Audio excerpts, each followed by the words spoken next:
আসসালামু আলাইকুম ওয়া রাহমাতুল্লাহ।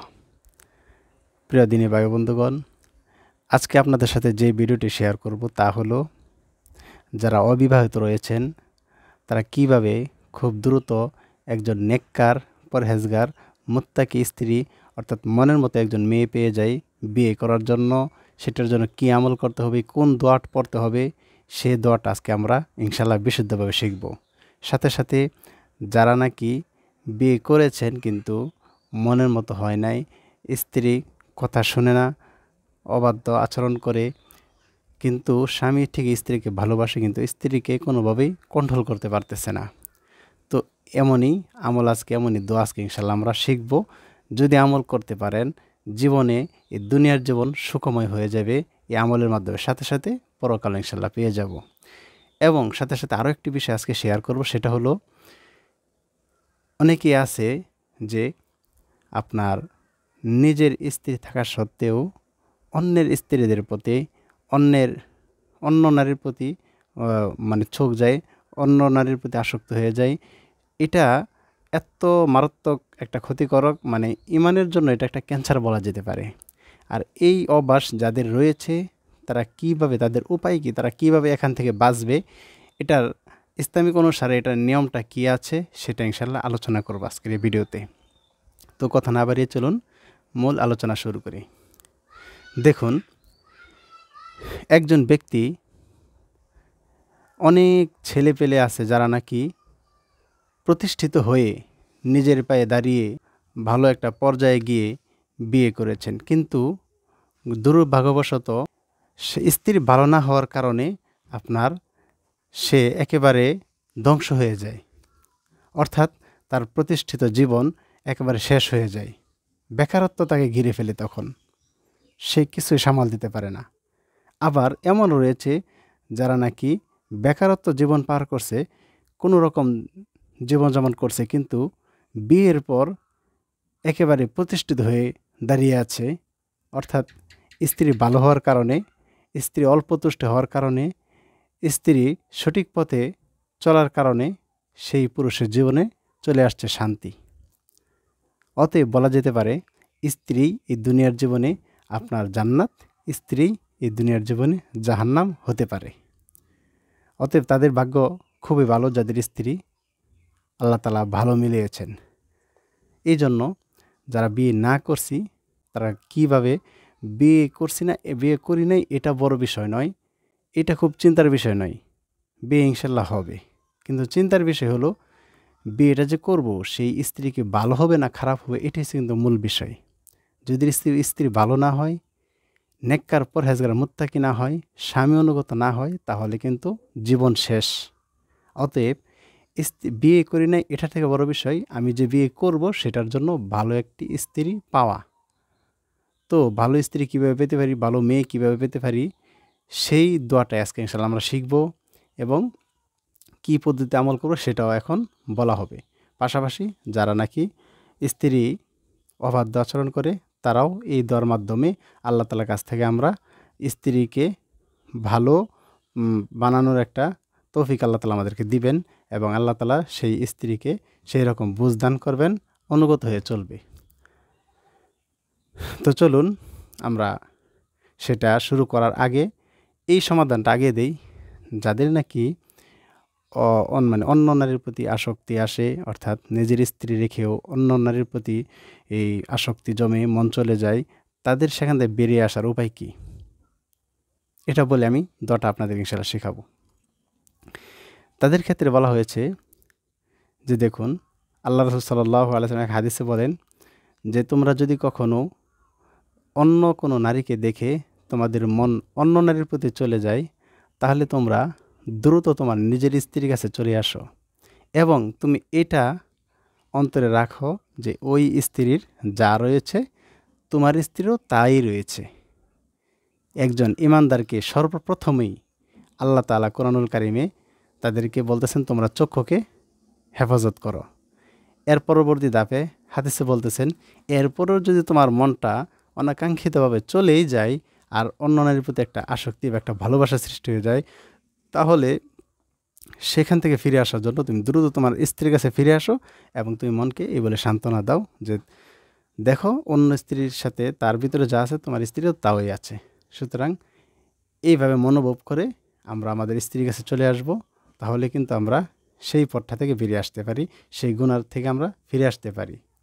এরপর যদি না হয়, তাহলে যদি সমর্থ থাকে, তাহলে আল্লাহ তাআলা বলেছেন ফাঙ্কিহু মা তাবা লাকুম মিনান নিসাই মাসনা ওয়া সুলাসা ওয়া রুবা। শর্ত সাপেক্ষে সব কিছু যদি উপযুক্ত হয়, অর্থ সম্পদ থাকে, শারীরিক শক্তি থাকে, সব দিক দিয়ে যদি ইনসাফ করার মতো শক্তি থাকে, তাহলে যদি অন্য নারীর প্রতি মন যায়, সেখানে অন্য নারীর প্রতি মন না দিয়ে আল্লাহ তাআলা যেহেতু অনুমতি দিয়েছেন, সেই জন্য আল্লাহ তাআলা বলেছেন যদি তোমরা পারো, সমর্থ থাকে শারীরিক আর্থিক, তাহলে তোমরা প্রয়োজনে 2টা বিয়ে করো। তারপরেও কিন্তু অন্য নারীর দিকে তাকানো যাবে না, হারামভাবে অন্য কোনো নারীর প্রতি তাকানো যাবে না, মন দেওয়া যাবে না। প্রয়োজনে 3টা বিয়ে করো, প্রয়োজনে 4টা বিয়ে করো যদি প্রয়োজন হয়, যদি শর্ত মেনে চলতে পারো, অন্যথায় না। অতএব শেষ উপায় এটাও আমরা করতে পারি, সেটা একান্ত আপনাদের ব্যক্তিগত ব্যাপার। যদি আল্লাহ তাআলা অনুমতি দিয়ে রেখেছেন, সেটা আপনারা বিবেচনা করেন কি করবেন। তো এদিকে আর যাব না, এখন কথা না বাড়িয়ে চলুন এবার শুরু করি আমরা কিভাবে সেই দোয়াটা পাঠ করে আল্লাহর কাছ থেকে আমরা ভালো একজন নারী রমণী আমরা বিয়ে করার সুযোগ পাই, সেই দোয়াটা এখন শেখাবো।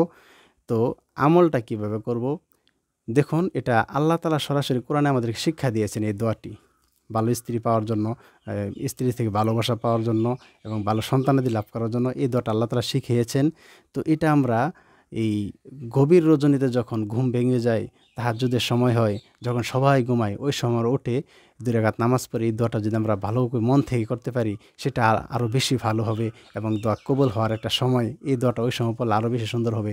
তাছাড়াও যখন একাকিত্ব কোনো সময় কোথাও আমরা বসে থাকি, তখন নির্জনে বসে আল্লাহর প্রতি ধ্যান খেয়াল করে এই দোয়াটা আমরা পড়তে থাকবো। এই যখন আমরা আল্লাহর কাছে মুনাজাত করি, তখন এই দোয়াটা আমরা করব।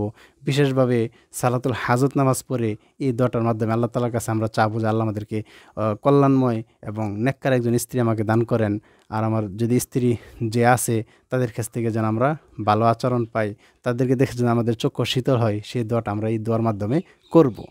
তো এই দোয়ার মধ্যে এই অর্থগুলো রয়েছে।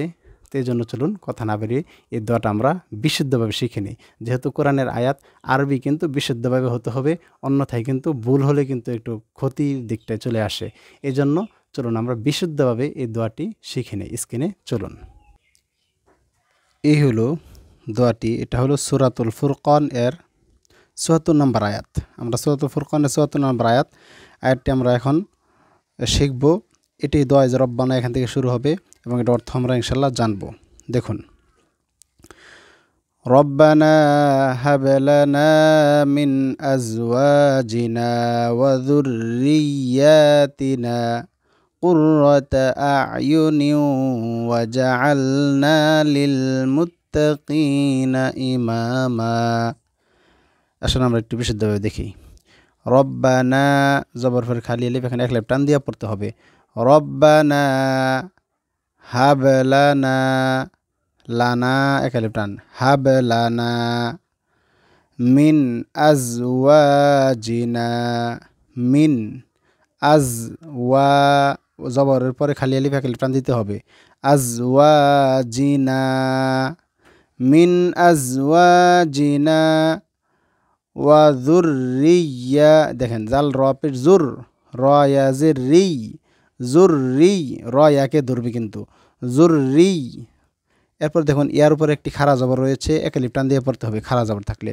যুররিয়া, যুররিয়া তিনা, তিনা, যুররিয়াতিনা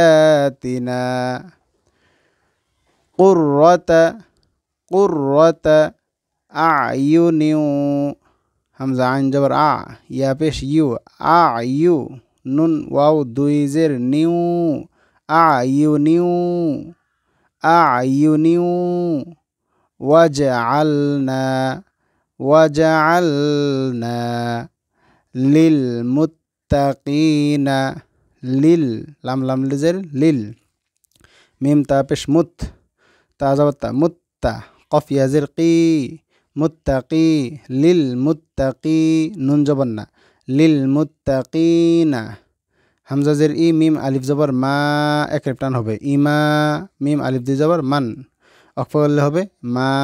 তাহলে ইমা মা, ইমা মা।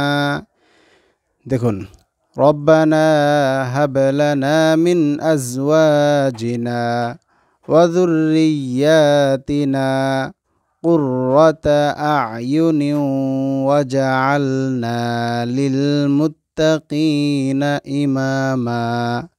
অর্থটা দেখুন যে হে, যেখান থেকে অর্থ, হে আমাদের প্রতিপালক, আমাদেরকে আমাদের স্ত্রী ও সন্তানদের পক্ষ হতে দান করো নয়ন প্রীতি এবং আমাদেরকে মুত্তাকিদের নেতা বানাও।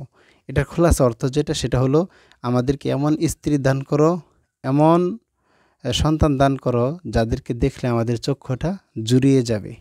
এভাবে বিয়ের আগের থেকে দোয়া করতে থাকা এবং বিয়ের পরেও দোয়া করা। তাহলে বিয়ের আগে থেকে দোয়া করতে থাকলে আল্লাহ তাআলা এরকম স্ত্রী মিলাবে যাকে দেখলে চক্ষু জোড়াবে, এবং বিয়ের পরেও করতে থাকতে হবে, তাতে ওই স্ত্রীকে আমার আনুগত্য করার মতো একটা শক্তি আল্লাহ তাকে দিবেন এবং তিনি আমার আনুগত্য করবেন, আমাকে মেনে চলবেন। সাথে সাথে তার ঘর থেকে যে সমস্ত সন্তানাদি হবে, এই সন্তানাদিগুলো মুত্তাকি হবে, পরহেজগার হবে এবং আমি হব তাদের নেতা।